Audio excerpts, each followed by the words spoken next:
used to wonder why you could work harder than everyone around you, talk about your goals nonstop, hustle every hour of the day, and still feel like success was slipping through your fingers.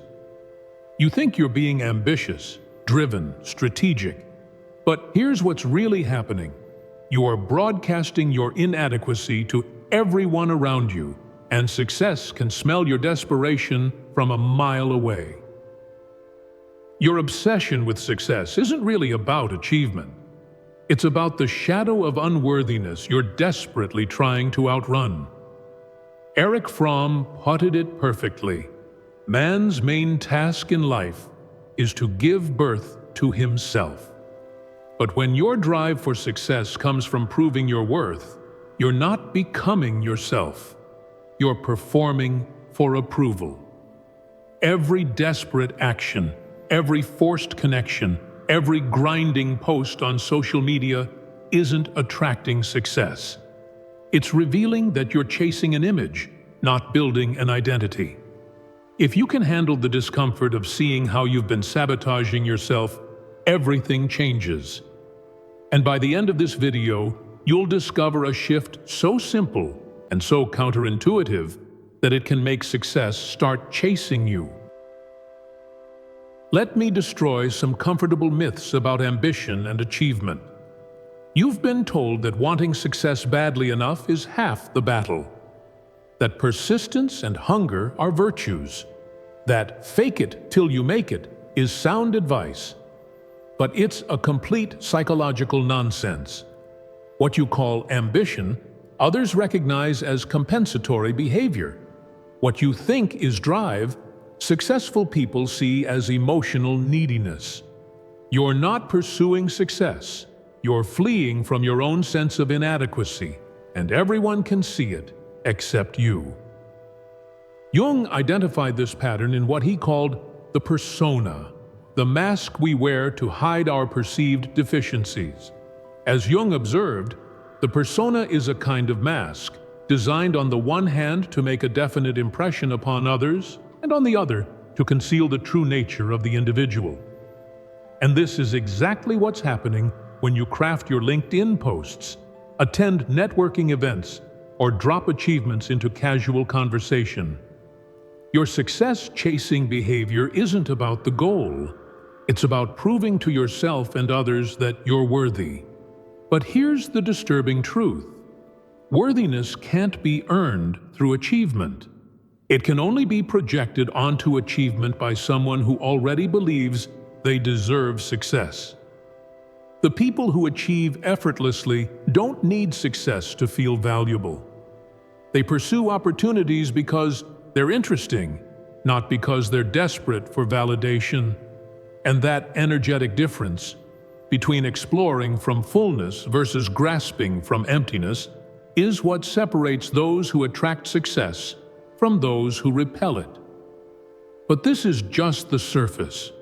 The real truth about why this happens is darker than you think. Here's where it gets psychologically disturbing. Every time you chase success from inadequacy, you're leaking what Jung called psychic energy, the fundamental life force that attracts opportunities and people. Instead of being a powerful source of creation, you become an energy drain disguised as ambition. Success operates on energetic principles that most people completely misunderstand. When you need something desperately, you create what psychologists call attachment anxiety, a state where your nervous system broadcasts instability and neediness. Successful people, investors, collaborators, they all have highly developed intuitive radars for this energy, and they instinctively avoid it. Viktor Frankl understood this mechanism perfectly. Don't aim at success. The more you aim at it and make it a target, the more you are going to miss it. For success, like happiness, cannot be pursued. It must ensue. Success ensues from authentic value creation, not from the desperate pursuit of external validation. Your brain chemistry supports this. When you're in scarcity mode, constantly focused on what you lack, Your prefrontal cortex becomes hijacked by survival mechanisms. You literally cannot think as clearly, create as freely, or connect as authentically as someone operating from a place of internal security. This is why networking events feel so uncomfortable. It's not about social anxiety, it's about being in a room full of people trying to extract value from each other instead of create it. The energy is predatory disguised as professional, and everyone's unconscious radar is screaming danger. Meanwhile, naturally successful people move through the world as sources rather than seekers. They ask, "What can I create?" instead of "What can I get?" Their energy attracts because it doesn't need anything from you. But the most dangerous part isn't what others do to you. It's what you don't realize you're doing to yourself. Now, we confront the psychological truth you've been avoiding. Your success obsession isn't noble ambition. It's a sophisticated addiction designed to avoid facing your deepest fear, that you might not be inherently valuable without achievements to prove your worth. You tell yourself you're being driven, but really you're running from the possibility of discovering you're ordinary. Every goal becomes a drug that temporarily quiets the voice saying, "You're not enough." And like any addiction, it requires increasingly larger doses to achieve the same psychological relief. Jung never sugar-coated this shadow dynamic. One does not become enlightened by imagining figures of light, but by making the darkness conscious. Your darkness is the terror that you might be fundamentally flawed or insufficient, and your success chasing is elaborate avoidance behavior preventing you from discovering the truth about your inherent worth. Here's what's really happening unconsciously. You've made achievement your identity's life support system. Without the next goal, the next milestone, the next level of external validation, you fear you'll cease to exist as someone important.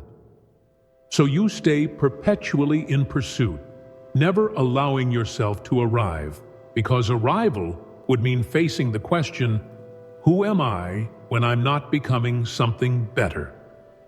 The people who drain your energy most, those who seem effortlessly successful, are reflecting something you refuse to see about yourself. They've made peace with their ordinariness and discovered it contains extraordinary creative power. They don't need to be special to feel valuable, so they're free to actually become remarkable. Your availability for constant improvement, your addiction to optimization and growth, your inability to simply be satisfied. This isn't self-development. It's a sophisticated form of self-rejection. Your essence, essentially telling the universe, I'm not acceptable as I am, so please let me earn your approval through my achievements. But success doesn't work with people who need permission to exist. It partners with those who give themselves permission to take up space, create value, and pursue what genuinely interests them, not what they think will finally make them acceptable. The most successful people I know went through a psychological death where they stopped trying to become worthy and started operating from an assumption of inherent worth. That shift changes everything: your energy, your relationships, your creative capacity, even your physical presence in rooms. And here's the part that will disturb you most. Part of you doesn't want to discover your inherent worth because it would mean giving up the identity of someone working toward worthiness. The struggle has become who you are. Without it, you'd have to face the terrifying freedom of not knowing who you might become. Now that you can see the game clearly, here's how everything changes. The paradox of success contains profound power once you understand its psychological mechanics. When you stop needing success to feel valuable, you become the kind of person success naturally gravitates toward. You shift from energy drain to energy source, from seeker to creator, from desperate to magnetic. This isn't about becoming passive or lowering your standards. It's about the process of becoming authentically yourself rather than who you think you need to be to deserve good things. Let's break down your winning approach. Start every pursuit by asking, would I engage with this if I already had everything I wanted? If the answer is yes, proceed with full creative force.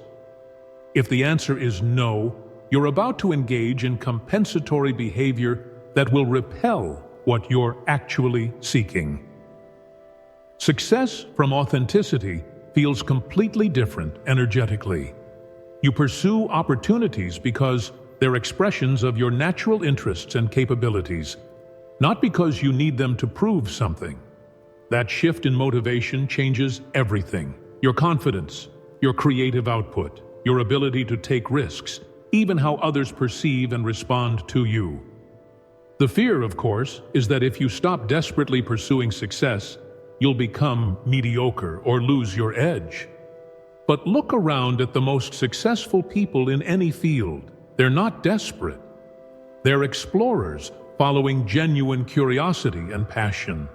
Their achievements feel inevitable because they're natural extensions of who they already are. When you make this shift, you discover something that will shock you. You were already valuable enough to deserve everything you wanted. Finally, let me ask you this way.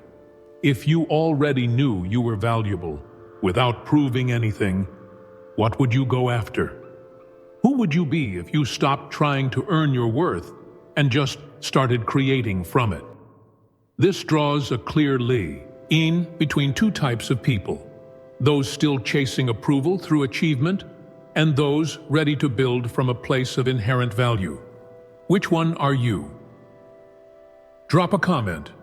What's one thing you're chasing right now that you'd still want even if you already felt completely enough?